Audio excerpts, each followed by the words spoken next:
Dictation start होगी 10 second बाद। Start. महोदय बच्चों को जो ज्ञान प्राप्त हो वह अनुभव से प्राप्त हो, न कि केवल स्मरण शक्ति पर आश्रित रहकर रटाई द्वारा स्टॉप। उन्होंने सोचा था और उच्चतम शिक्षा शास्त्रियों का भी यही विचार है कि इस प्रकार से प्राप्त ज्ञान बच्चों में जागरूकता कार्यकुशलता स्वतंत्र भावना पैदा करता है, जो इस जीवन के संग्राम में बहुत सहायक हो सकता है। स्टॉप। दूसरा मौलिक विचार उनका यह था कि इस प्रकार की शिक्षा इस देश के लिए अनुकूल ही नहीं बल्कि अनिवार्य है। स्टॉप। बच्चों से जो कुछ भी काम कराया जाए वह उत्पादक काम हो और उससे जो कुछ भी पैदा हो उससे शिक्षा का व्यय यदि पूरा नहीं तो अधिकांश निकल सके, क्योंकि यदि शिक्षा का व्यय दूसरे प्रकार से निकालने का प्रयत्न किया जाएगा तो वह बोझ इतना बड़ा होगा कि शिक्षा सार्वजनिक नहीं बन सकेगी। स्टॉप। पिछले वर्षों में जो कुछ भी विचार किया गया था या प्रयोग करके देखा गया उससे जहाँ तक मैं समझता हूँ वही निष्कर्ष निकाला जा सकता है जो पहले सम्मेलन में हुई बहस से निकाला जा सकता था। स्टॉप।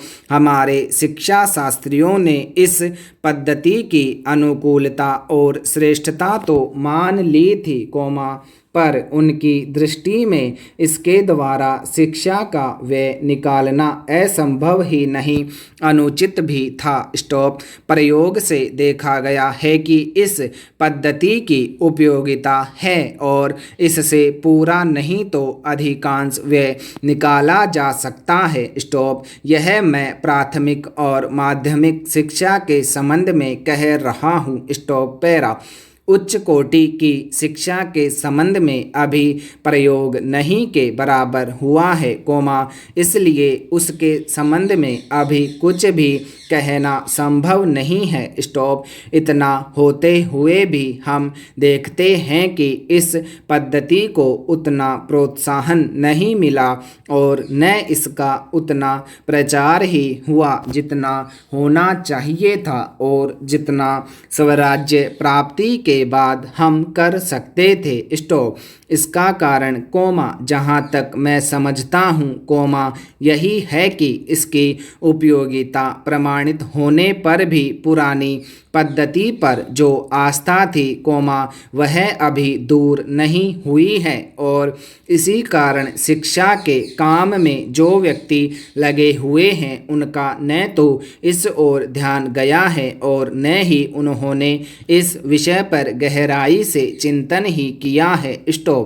पैरा। आज भी हम इतना ही कह सकते हैं कि इस पद्धति का अभी केवल प्रयोग ही किया जा रहा है। स्टॉप। इसे राष्ट्रीय कार्यक्रम मानकर हमारी सरकार ने उसको चालू करने का निश्चय नहीं किया और क्रियात्मक रूप से कुछ करने की बात तो नहीं के बराबर ही है। स्टॉप। उसका परिणाम यह हुआ है कि पुरानी पद्धति की संस्थाएं दिन प्रतिदिन बढ़ती जा रही है और शिक्षा पर सरकार जो कुछ भी व्यय कर सकती है या करना चाहती है उसका बहुत बड़ा अंश उस पद्धति को ही बनाए रखने में व्यय हो रहा है और इस पद्धति को बहुत कम प्रोत्साहन मिला है। स्टॉप। मेरा अपना विश्वास है कि शिक्षा में मौलिक परिवर्तन अवश्य किया जाएगा। स्टॉप। पैरा। महोदय बहुत बड़ा अंश अनुभव और लोगों की कही सुनी बातों से देखे हुए दृश्यों से और कुल तथा समाज की परंपरा से प्राप्त होता है। स्टॉप। सिनेमा इस सभी प्रकार के ज्ञान की प्राप्ति में सहायक हो सकता है क्योंकि यह मनुष्य की दृश्य और श्रव्य अनुभूतियों के क्षेत्र को बहुत ही बढ़ा सकता है। स्टॉप। यह एक साधारण सी बात है जिसे सभी जानते हैं कि केवल सुनी सुनाई बात की अपेक्षा हम पर देखे हुए दृश्य का प्रभाव अधिक पड़ता है, और हम यदि सिनेमा द्वारा किसी चीज को देख लेते हैं तो उसका उतना फल तो नहीं होता जितना स्वयं आँखों द्वारा देखने से मिलता है। स्टॉप। उससे तो कहीं अधिक अमिट छाप किसी के सामने किसी दृश्य के वर्णन करने से पड़ती है। स्टॉप। मन बहलाव के भी साधन कितने ही प्रकार के होते हैं। स्टॉप। कुछ तो ऐसे हैं जो मन बहलाव के साथ साथ शिक्षाप्रद भी होते हैं और इसके विपरीत बुरे संस्कारों का साधन बन जाते हैं। स्टॉप।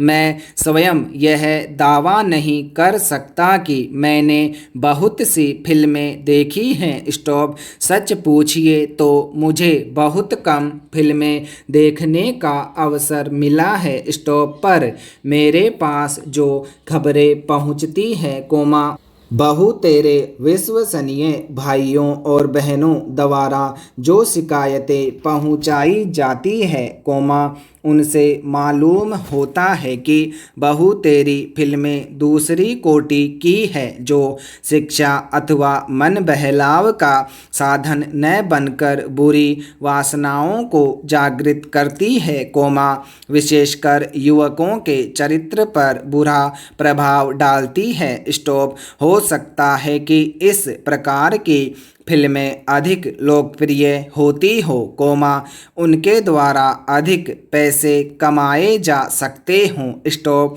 कुछ लोग यह कह सकते हैं कि फिल्म निर्माताओं का काम ऐसी फिल्मों को बनाना है जो लोकप्रिय हो, क्योंकि वे एक प्रकार की मांग को पूरा करती है। स्टॉप। पैरा। यह भी कहा जा सकता है कि फिल्मों का ध्येय मन बहलाव ही है। स्टॉप।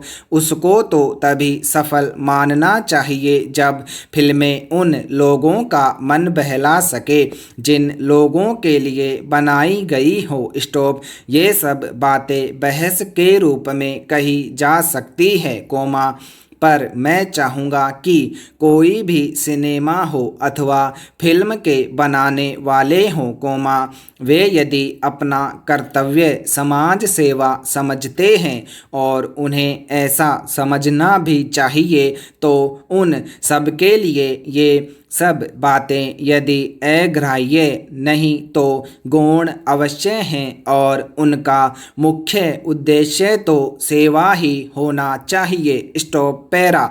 सेवा तभी तक सेवा रहती है जब तक वह सेव्य का हित करे, न कि उसे गिराए। स्टॉप।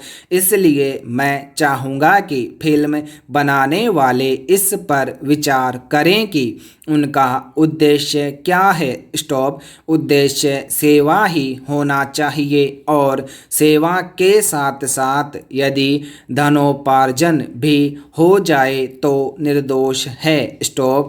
यदि धनोपार्जन ही उद्देश्य हो और सेवा न हो, तो वह अग्राह्य होना चाहिए। स्टॉप। यदि मनुष्य अपने स्वार्थवश कुछ ऐसा काम करता है जो उसके व्यक्तिगत लाभ के लिए तो ठीक हो, पर जिससे समाज को हानि पहुंचती हो, तो उसे रोकना पड़ता है। स्टॉप।